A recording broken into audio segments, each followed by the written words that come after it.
Hi అండి, అందరికీ నమస్తే. ఏంటని చూస్తున్నారా? బెండకాయ కారపులుసు అండి. చాలా అంటే చాలా బాగుంటుంది. రాగి సంగటికి, రైస్కి, రోటీకి అన్నిట్లోకి సూపర్ అంటే సూపర్ కాంబినేషన్ అనమాట. చాలా బాగుంటుంది. ఎలా చేయాలో చూద్దామా?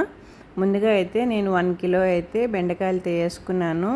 వాటిని బాగా శుభ్రంగా తుడుచుకోవాలండి. ఒక క్లాత్ తీసుకొని కొన్ని బెండకాయలకి సన్నపాటి ముళ్ళులాగా ఉంటాయి కదండి, కూసుగా గుచ్చుకుంటూ ఉంటాయి. వాటిని అన్నింటినీ కూడా నీట్గా తుడిచేసుకున్నామంటే అవి ఊడిపోతాయి. చూసారా, నేను తుడిచేసుకుంటున్నాను. ఈ విధంగా అన్నింటినీ తుడిచేసుకొని అటు ఇటు కొనలు కట్ చేసుకొని మనకు కావాల్సిన సైజులో కూరకైతే కట్ చేసుకుందాం. చూడండి, ఈ విధంగా చిన్న చిన్న ముక్కలుగా మనకి పులుసుకి ఎలా అయితే కావాలో అలా కట్ చేసుకుంటున్నాను. చూసారా, ఈ విధంగా. బెండకాయ చాలా మంచిది కదండి. పిల్లలకి డైలీ ఏదో ఒక రూపంలో 4 కాయలు పెట్టినా చాలా మంచిది. తెలివితేటలు పెరుగుతాయి కదా. అలాగే పెద్దవాళ్ళు తిన్నా కూడా బోన్స్కి అయితే చాలా మంచిది కదండి. గుజ్జు బాగా పెరుగుతుంది అంటారు కదా. పచ్చి బెండకాయ తిన్నామంటే డైలీ. కానీ ఇదిగో చూడండి, అవి కట్ చేసుకున్నాను. ఇప్పుడు బాండీలు పెట్టేసుకొని కొద్దిగా ఆయిల్ వేసుకొని ఆవాలు జీలకర్ర వేసుకున్నాను. అలాగే ఓ పెద్ద ఆనియన్ అయితే తీసుకొని సన్నగా కట్ చేసుకొని వేసుకున్నాను. బాగా వేపేసుకుంటున్నాను. చూస్తున్నారుగా, బాగా అలా వేపేసుకొని కొద్దిగా పసుపు వేసుకొని బాగా కలుపుకోవాలి. ఇప్పుడు టమోటాలు వేసుకుంటున్నానండి. నేనైతే ఇక్కడ 4 టమోటాలు తీసుకున్నానండి. కేజీ కాయలు కాబట్టి ఒక 4 టమోటాలు తీసుకున్నాను. కారపులుసు కదండి, కొంచెం పుల్లగా ఉంటేనే చాలా బాగుంటుంది. తగినంత ఉప్పు కూడా వేసుకొని బాగా వేపేసుకుంటున్నాను. టమోటా బాగా మగ్గాలి కదా.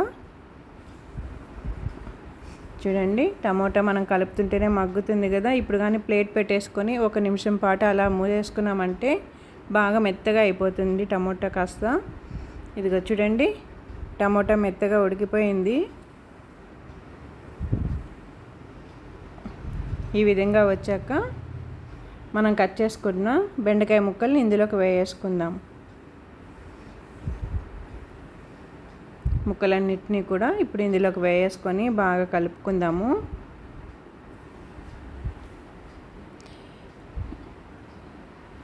చాలా బాగుంటుందండి కారపులుసు ఇది. రాగి సంగటికి అయితే కారపులుసులన్నీ చాలా బాగుంటాయి కదా, కాంబినేషన్ అవి. రాయలసీమ స్పెషల్ కదండి బెండకాయ కారపులుసు అయినా. ఇలా బాగా కలుపుకొని ప్లేట్ పెట్టేసుకుందాము. ఒక 2 మినిట్స్ అండి. ఇదిగో చూడండి, బాగా కొంచెం మెత్తబడుతున్నాయి బెండకాయ ముక్కలు కూడా. 2 మినిట్స్ పాటు మనం ప్లేట్ పెట్టేసుకున్నాం కదా, వాటర్ అంతా ఏం వేయకుండా ఆయిల్లోనే మగ్గిందంటే కానీ బంక లేకుండా ఉంటుందండి మనకి పులుసులో. ముందే వాటర్ వేసుకున్నామంటే పులుసులో బంక వస్తుంది. ఇదిగోండి, పెద్ద సైజు నిమ్మ సైజు అంతా చింతపండు అయితే తీసి నానబెట్టేసుకొని బాగా కలుపుకునేసి వడగట్టేసుకుంటున్నాను. చూడండి, పులుసు అంతా కూడా చింతపండు పులుపు అంతా వడగట్టేసుకుంటున్నాను. పిప్పంతా పక్కకు పెట్టేసుకుంటున్నాను. ఇప్పుడు ఈ పులుపులోని ఈ బెండకాయ అంతా బాగా ఉడికిందంటే మనకి పులుసు బంక లేకుండా బాగుంటుంది. ముందే ఆయిల్లో మనం వేపుకున్నాం కదా, వాటర్ వేయకుండా, అందువల్ల బంక లేకుండా ఉంటుంది. అలాగే నేను తెల్లగడ్డ పాయలు కూడా వేసుకుంటున్నాను. బాగా అలా కలిపేసుకొని ఇప్పుడు పొల్లు వేసుకుందాము. మిర్చి పౌడర్ వేస్తున్నాను.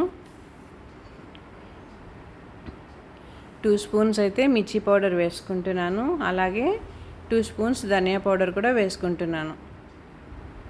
2 స్పూన్స్ వేసానండి. ఇప్పుడు దీన్ని బాగా కలుపుకుందాము. బాగా అలా కలిపేసి ప్లేట్ పెట్టేద్దాం. మళ్ళీ ఒక 5 మినిట్స్ పాటు అలా పెట్టేసుకున్నామంటే మనకి పులుసు రెడీ అయిపోతుంది. బెండకాయ కార పులుసు అనేది రెడీ అవుతుంది.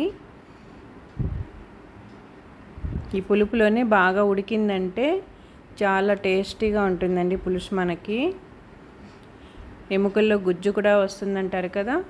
రోజు ఒక 4 బెండకాయలు పచ్చివి తిన్నామంటే మంచిది చాలా. పిల్లలకి తెలివితేటలు పెరుగుతాయి, పెద్దవాళ్ళకి కాళ్ళ నొప్పులు కీళ్ళ నొప్పులు అంతా కూడా తగ్గిపోతాయి. చూసారా, బాగా ఉడికిపోయింది కదా.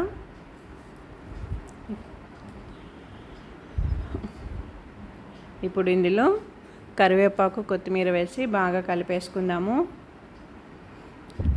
అంతేనండి, బెండకాయ కారపులుసు మనకి రెడీ అయిపోయింది. ఈ వీడియో కానీ మీకు నచ్చినట్లయితే నా ఛానల్ సబ్స్క్రైబ్ చేసుకొని లైక్ ఇవ్వండి. చాలా అంటే చాలా బాగుంటుంది. రైస్కి, రోటీకి, రాగి సంగటికి సూపర్గా ఉంటుంది. మెత్తగా అయిపోయింది, ముక్క బాగా ఉడికిపోయిందండి. బెండకాయ తొందరగా అయిపోతుంది. ఇది 10 to 15 మినిట్స్లో మనకి పులుసు రెడీ అయిపోతుంది. చాలా బాగుంటుంది. తెలియని వాళ్ళు ఉంటే ట్రై చేయండి.